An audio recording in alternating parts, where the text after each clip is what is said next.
Picture this. It's 1970. The muscle car wars are at their absolute peak, and Chevrolet just unleashed the most powerful production car in American history. The 1970 Chevelle SS wasn't just another muscle car, it was raw, unfiltered American horsepower wrapped in sheet metal. But if you thought you knew everything about this legend, you're dead wrong. In the next few minutes, you'll discover 20 shocking secrets that even hardcore GM fanatics have never heard. From engine ratings that were complete lies to assembly line disasters that nearly killed workers. This is the truth about what really happened when Chevrolet built the ultimate muscle car. Hit that like button and let's dive into the secrets GM spent decades trying to bury. Number 1. The LS 6 horsepower lie that fooled the world. Here's something that'll absolutely blow your mind about the most legendary engine in muscle car history. Chevrolet officially rated the LS 6454 at 450 horsepower and 500 pound-feet of torque. Those numbers made it the most powerful engine ever installed in a production car at the time. But here's what GM never wanted you to know. Independent dyno testing revealed the brutal truth. The LS6 was producing between 525 and 550 horsepower at the flywheel, and torque numbers were approaching 600 pounds-feet. Why the massive deception? The answer involves insurance companies, government regulators, and corporate politics at the highest levels of General Motors. Insurance companies were already crushing young buyers with astronomical premiums on muscle cars. The federal government was making serious noise about regulating horsepower and implementing strict safety standards. And internally, GM had their infamous corporate horsepower ban that supposedly limited all engines to 1 horsepower per 10 pounds of vehicle weight. The LS6 shattered that limit completely, so Chevrolet had to lie about the numbers to avoid internal political problems. But here's the real kicker that proves the deception. Chevrolet engineers later admitted in private interviews that they deliberately chose 450 horsepower because it sounded impressive but believable. They figured most buyers would never dyno test their cars, and insurance companies would accept the rating without question. The strategy worked perfectly. Even today, original LS6 engines regularly dyno well above their supposed rating, with some bone stock examples making over 550 horsepower. GM's lie was actually a gift to the buyers who knew what they were getting. Number 2. The cowl induction hood that tried to kill drivers. Everyone loves the iconic cowl induction hood on the 1970 Chevelle SS, but Chevrolet never advertised its most dangerous feature. The system pulled cool air from the high-pressure area at the windshield base, feeding it to the carburetor. But the cowl area also accumulated exhaust fumes during traffic or idling. Early owners reported severe headaches, nausea, and dizziness during normal driving. Some drivers passed out completely behind the wheel, causing serious accidents. Internal testing confirmed the problem. Carbon monoxide levels inside test vehicles exceeded OSHA workplace safety limits by a factor of 10. GM couldn't fix it without redesigning the entire system. Their solution was Deceptive. They issued a quiet service bulletin instructing dealers to install additional weather stripping around the cowl panel, supposedly to reduce wind noise. The real purpose was blocking exhaust fumes. Many dealers ignored the bulletin entirely, leaving thousands driving potentially deadly vehicles. Today, restorers often remove the weather stripping, inadvertently recreating the carbon monoxide problem Chevrolet tried to hide. Lie number 3, the frame crack epidemic. Nobody talks about. This is one of the darkest secrets in Chevrolet history, and it involves a structural defect that could have killed hundreds of people. During late 1969 and early 1970 production, a metallurgy error at GM's frame supplier created a batch of defective frames that were significantly weaker than specification required. The frames looked perfect visually, but the heat treating process had been botched, leaving the steel brittle and prone to stress cracking. Chevrolet's quality control somehow missed the defective frames entirely, and approximately 800 Chevelle SS models were built with compromised structural integrity. The problem was discovered when a Chevrolet engineer's personal Chevelle developed a visible crack in the front frame rail after just 3,000 miles of normal driving. Investigation revealed stress cracks in multiple frame locations, particularly near suspension mounting points and torque box areas. The defective frames were identified by specific date codes and batch numbers from the supplier. Here's where it gets absolutely criminal.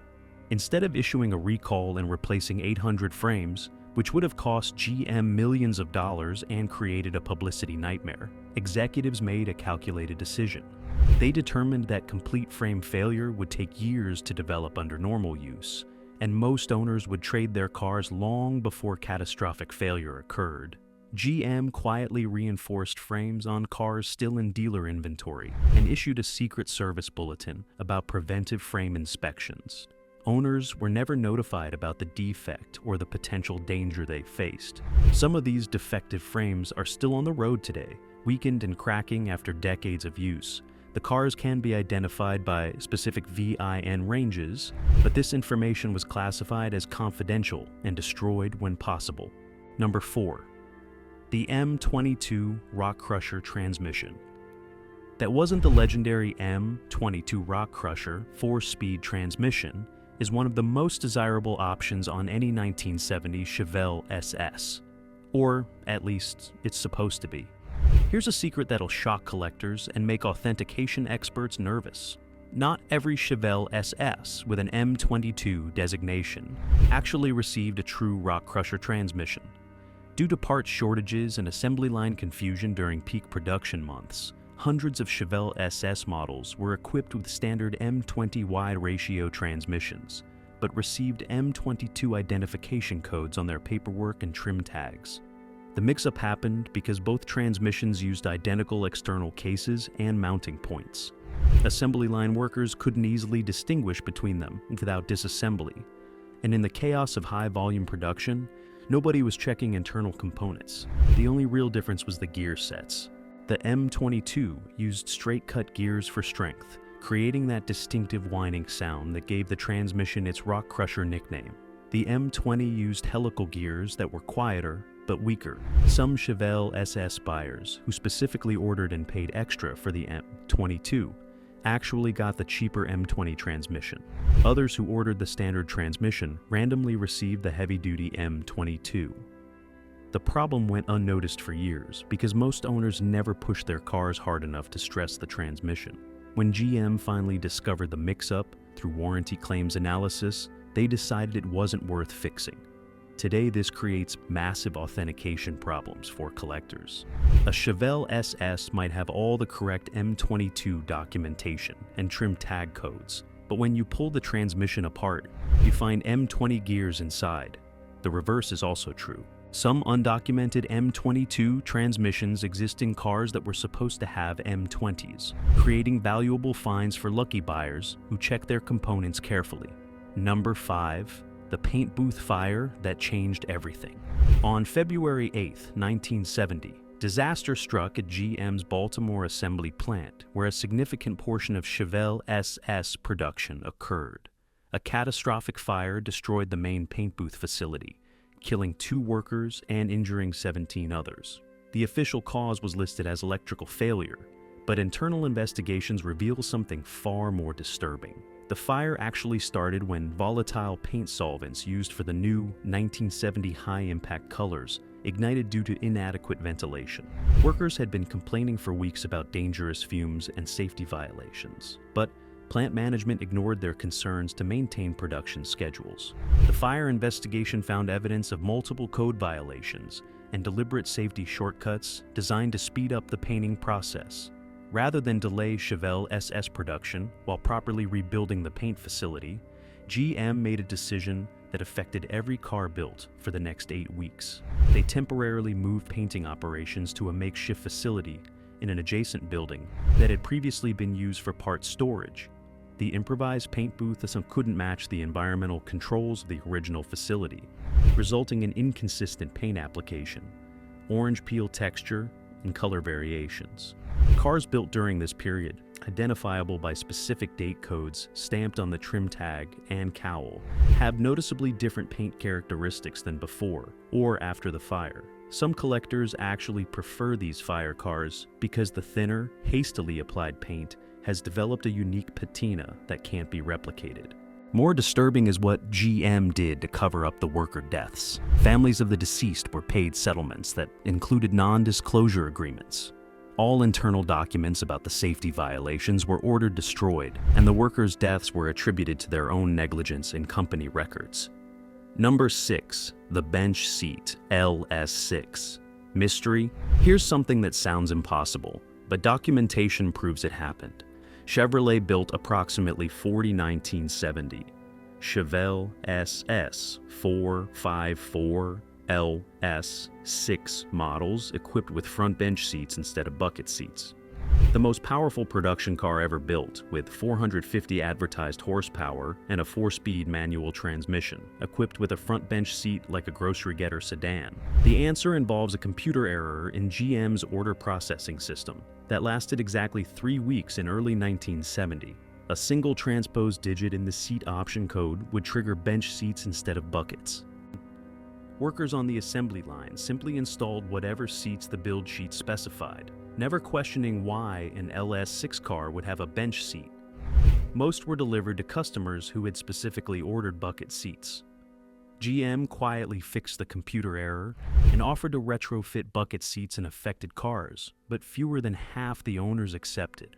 Today, original bench seat LS6 Chevelle are among the rarest and most controversial variants, representing fascinating factory errors in muscle car history.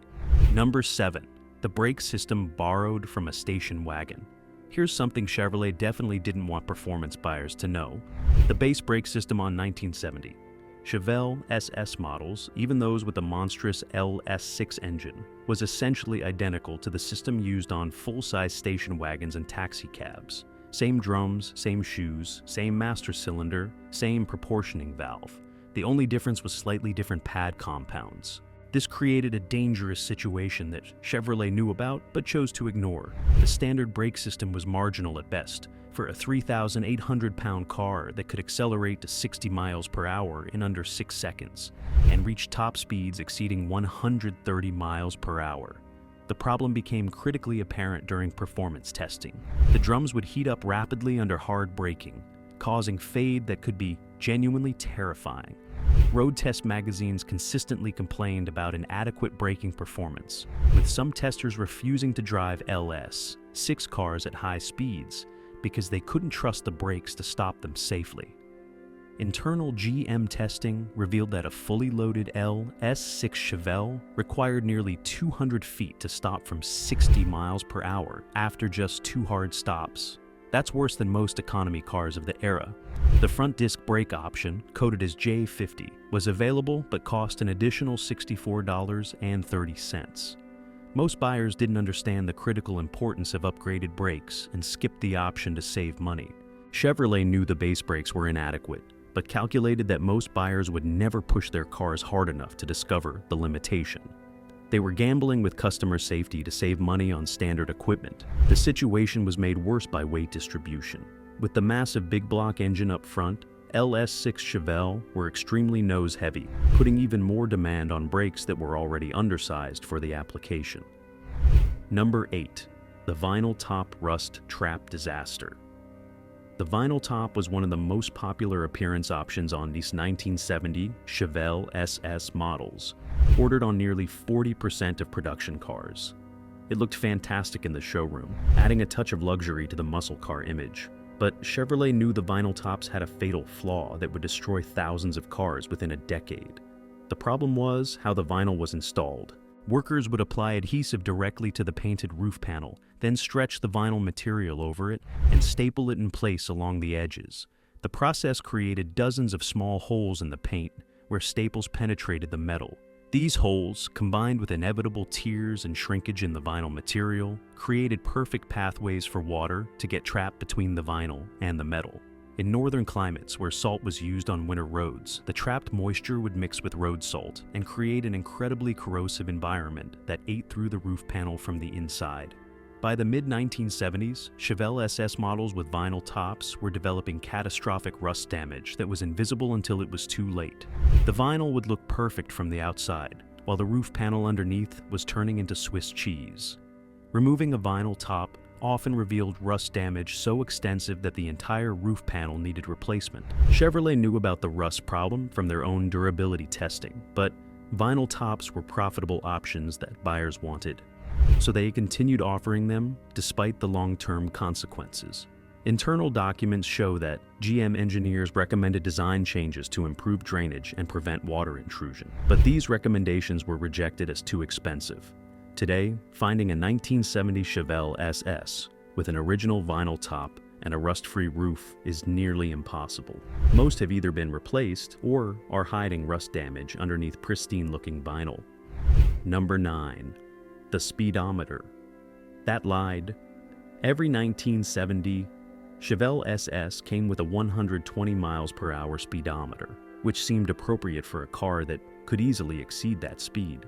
But here's what GM never told buyers. The speedometers were deliberately calibrated to read approximately 8% optimistic at all speeds.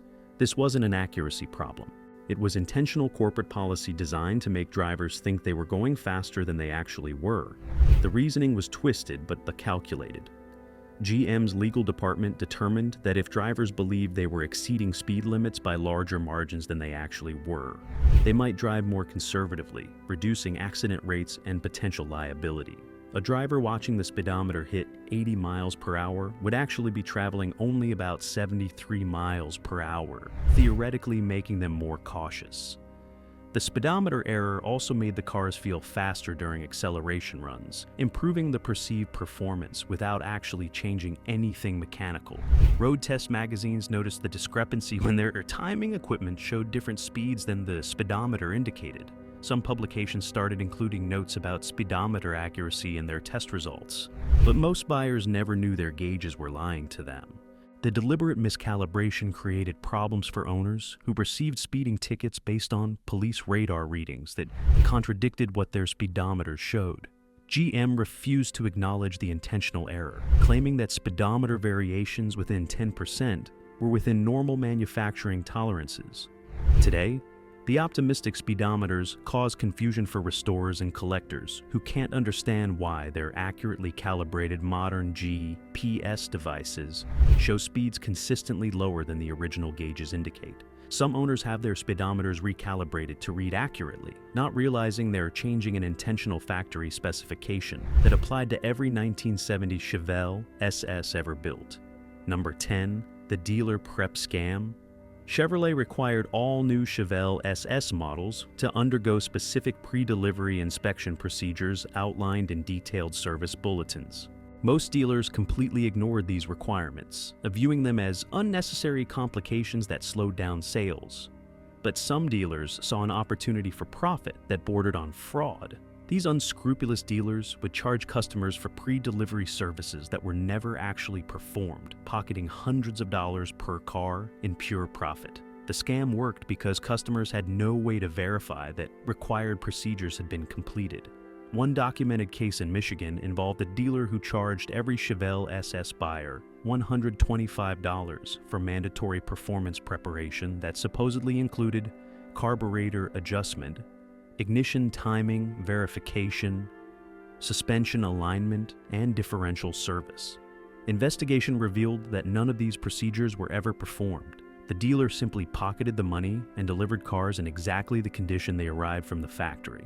Even worse, some dealers actively sabotage new Chevelle during prep to create future service business.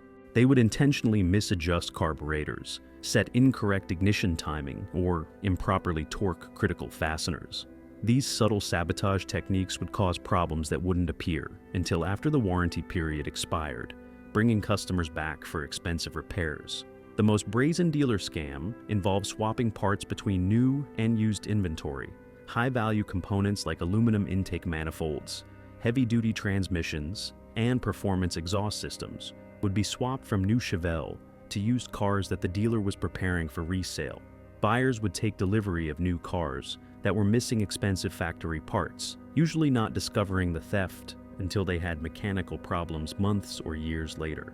GM knew about widespread dealer prep fraud, but did nothing to stop it because dealers were politically powerful within the corporate structure.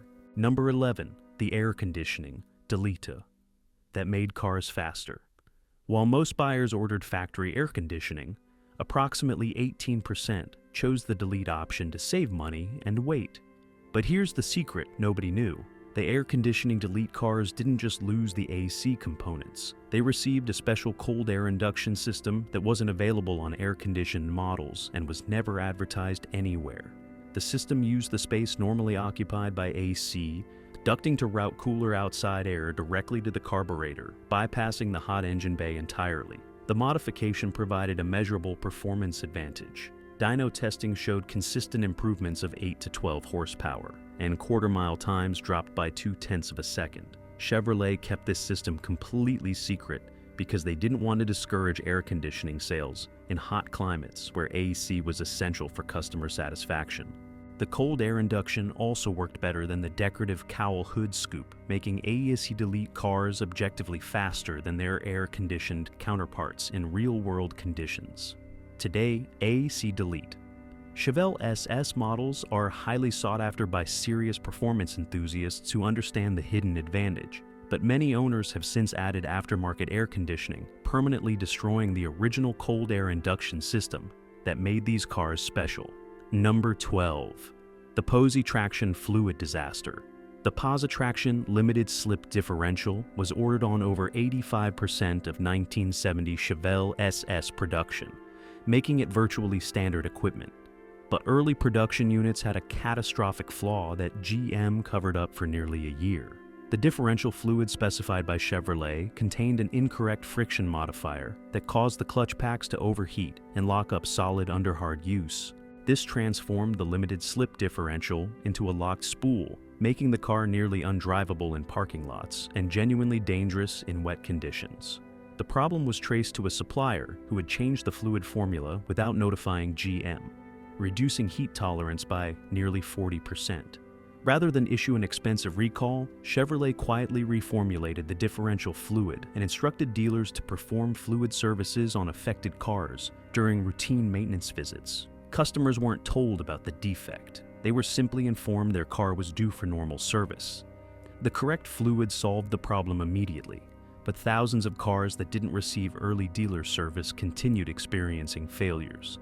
Today, buyers of early production 1970 Chevrolet SS models should verify the differential has been serviced with updated fluid specifications, because original fluid will destroy clutch packs within 500 miles of aggressive driving. Number 13. The stolen engine design from Ford. Here's a bombshell that'll shock GM loyalists. Key components of the LS645-4 engine were reverse engineered from Ford's 429 Super Cobra jet through industrial espionage. In late 1968, Chevrolet hired away 2 Ford engineers who brought detailed blueprints and combustion chamber specifications with them when they defected. The LS6's revolutionary cylinder, head design, and port configuration were lifted almost directly from Ford's work, then modified just enough to avoid obvious patent infringement. Ford discovered the theft when they noticed suspicious similarities during teardown analysis of competitor engines. Legal action was considered, but a lawsuit would have exposed Ford's own industrial espionage practices against other manufacturers. Both companies agreed to a confidential settlement that reportedly cost GM over $8 million, but they get to keep the engine design that would become legendary. This explains why the LS6 appeared so quickly with such advanced technology. Most of the critical development work had already been done by Ford's engineers. The stolen design elements were so fundamental that they influenced every big block Chevrolet engine that followed, meaning the genetic code of Ford engineering lives inside every rat motor ever built. Number 14. The assembly line sabotage ring. Between March and May 1970, a sophisticated sabotage operation nearly destroyed Chevrolet's reputation for quality. A group of disgruntled workers at the Kansas City assembly plant were intentionally installing defective components in random Chevelle SS models. The sabotage was subtle but devastating. They would slightly loosen critical fasteners, install parts backwards, cross-thread bolts, and deliberately damage gaskets during installation. Nothing catastrophic enough to be caught during final inspection, but serious enough to cause failures after a few thousand miles. The saboteurs kept meticulous records, documenting exactly which cars they'd sabotaged and what they'd done to them. Their plan was to create a quality crisis that would force GM to improve working conditions and pay. The scheme was discovered when one saboteur bragged about it to a girlfriend who happened to work in GM's legal department. FBI investigation revealed over 400 Chevelle SS models had been deliberately sabotaged. Rather than recall the affected cars and create a public relations disaster, GM quietly identified them through VIN numbers and offered free extended warranties to those owners. The saboteurs were prosecuted and imprisoned, but the damaged cars were never officially recalled or repaired. Number 15. The tachometer that couldn't keep up. The optional tachometer in 1970, Chevelle SS models looked professional and purposeful, but it had a serious technical limitation that Chevrolet never advertised. The gauge simply couldn't respond fast enough to track the LS6 engine's actual RPM during hard acceleration. The mechanical tachometer drive used a cable connected to the distributor, but the cable would flex and bind under the vibration from the big block engine, causing readings that lagged behind reality by as much as 500 RPM. Drivers watching the tachometer during full throttle acceleration were seeing RPM readings that were several hundred RPM lower than what the engine was actually turning. This created a dangerous situation where owners would over-rev their engines, thinking they were safely below redline when they were actually exceeding it by substantial margins. The problem was worse with the manual transmission cars, where drivers relied on the tachometer for shift points during racing. Chevrolet knew about the tachometer lag from their own testing, but fixing it would have required redesigning the entire gauge system. Instead, they simply reduced the redline marking on the gauge face to provide a built-in safety margin.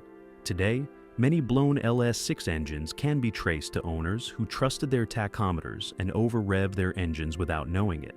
Number 16. The insurance blacklist conspiracy. In 1970, owning a Chevelle SS wasn't just expensive, it was financially devastating for young buyers due to a coordinated effort by insurance companies to kill the muscle car market. A Chevelle SS 454 cost approximately $3,800 new, but annual insurance premiums exceeded $2,000 for drivers under 25. That's more than half the car's purchase price every single year. But here's where it gets truly sinister. Insurance companies were using secret blacklists to identify and discriminate against specific muscle cars. The Chevelle SS wasn't just expensive to insure, it was on what insurers internally called the forbidden list. Some companies refused to write policies at all. Others required cosigners, massive deductibles that made coverage practically worthless, or proof of defensive driving courses that cost hundreds of dollars. The insurance industry knew exactly what they were doing. They wanted to eliminate the muscle car market by making it financially impossible for the primary demographic, young men under 25, to afford legal coverage. Internal insurance industry documents that surfaced decades later revealed coordinated strategies to price muscle cars out of reach. The conspiracy worked perfectly. By 1972, Chevelle SS sales had collapsed, not because buyers didn't want them, but because they literally couldn't afford to drive them legally on public roads. Number 17. The government spy car program. This sounds like conspiracy theory fiction, but declassified documents prove it actually happened. In late 1970, the FBI approached Chevrolet about creating special surveillance vehicles based on the Chevelle SS platform for undercover operations. The agency needed fast, powerful cars that could blend into civilian traffic while carrying sophisticated recording and tracking equipment. Chevrolet built exactly 9 modified Chevelle SS models with hidden compartments, reinforced electrical systems to handle surveillance gear, and special suspension components to support the additional weight of government equipment. The cars looked completely stock from the outside, appearing identical to civilian models, but they were extensively modified internally with capabilities that would shock average buyers. The trunk area was fitted with recording equipment capable of monitoring radio transmissions and telephone conversations within a specific radius. The electrical system was upgraded substantially to handle the additional electrical load, and the suspension was strengthened with components borrowed from full-size police packages. These spy Chevelle were used for domestic surveillance operations that were technically illegal at the time, monitoring suspected criminals and political activists. When congressional investigations into FBI domestic operations began in the mid-1970s, the agency attempted to destroy all evidence of the program. 8 cars were supposedly crushed, but 1 survived and was sold at government surplus auction to a buyer who had absolutely no idea what he'd purchased. Number 18. The color that caused accidents. Taris. Hugger orange wasn't just the most eye-catching color available on the 1970 Chevelle SS. It was also the most dangerous, causing measurably higher accident rates, according to insurance company data that was never released publicly. The problem was visibility, but not in the way you'd expect. The bright orange paint was so attention-grabbing that it distracted other drivers, causing them to stare at Chevelle SS models instead of watching the road ahead. Multiple rear-end collisions were documented where drivers admitted they were looking at an orange Chevelle when they crashed into the car in front of them. Even more concerning, the color caused depth perception problems for oncoming drivers, making it difficult to judge the Chevelle's speed and distance accurately during passing situations. Several head-on collisions were attributed to drivers misjudging closing speeds with orange Chevelles. Insurance companies quietly tracked accident data by vehicle color and discovered that Hugger orange Chevelle had accident rates nearly 35% higher than identical cars in other colors. Some insurers began charging higher premiums specifically for orange cars, though they never publicly explained why. Chevrolet knew about the safety concerns, but continued offering Hugger orange because it was tremendously popular with buyers who wanted maximum visual impact. Today, Hugger orange is one of the most valuable colors for collectors, but the safety issues that made it controversial in 1970 are completely forgotten. Number 19. The production numbers that don't add up. Chevrolet's official production records claim exactly 4,475 LS 6 Chevelle SS models were built in 1970. That's the number you'll find in every reference book and auction catalog. But researchers who've spent decades tracking these cars have found evidence suggesting the real number was significantly different. Build sheets exist for cars that supposedly were never built according to official records. VIN sequences have unexplained gaps that suggest missing vehicles. Some collectors believe Chevrolet deliberately underreported production numbers to make the cars seem rarer and more desirable for future collectability. Others think special builds for racing teams, executives, and government contracts were never included in public production figures. The most intriguing theory involves cars that were built but destroyed before delivery due to quality problems or crash testing. These would appear in VIN sequences but not in final production totals. What's certain is that more LS 6 Chevelle SS models survive today than the official production numbers would mathematically suggest, based on typical survival rates. Either the survival rate is impossibly high, or there were more cars built than Chevrolet publicly acknowledged. The discrepancy has created authentication nightmares for collectors and fueled decades of debate about which numbers are actually correct. Number 20. The car that saved Chevrolet's performance division. Here's the biggest secret about the 1970 Chevelle SS.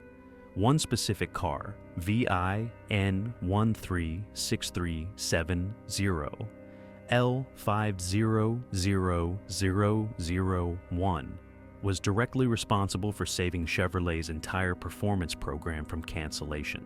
This car was the very first LS6 Chevelle built, and it became the centerpiece of a crucial GM board meeting in late 1969, where executives were debating whether to discontinue all muscle cars in response to insurance industry pressure and impending government regulations.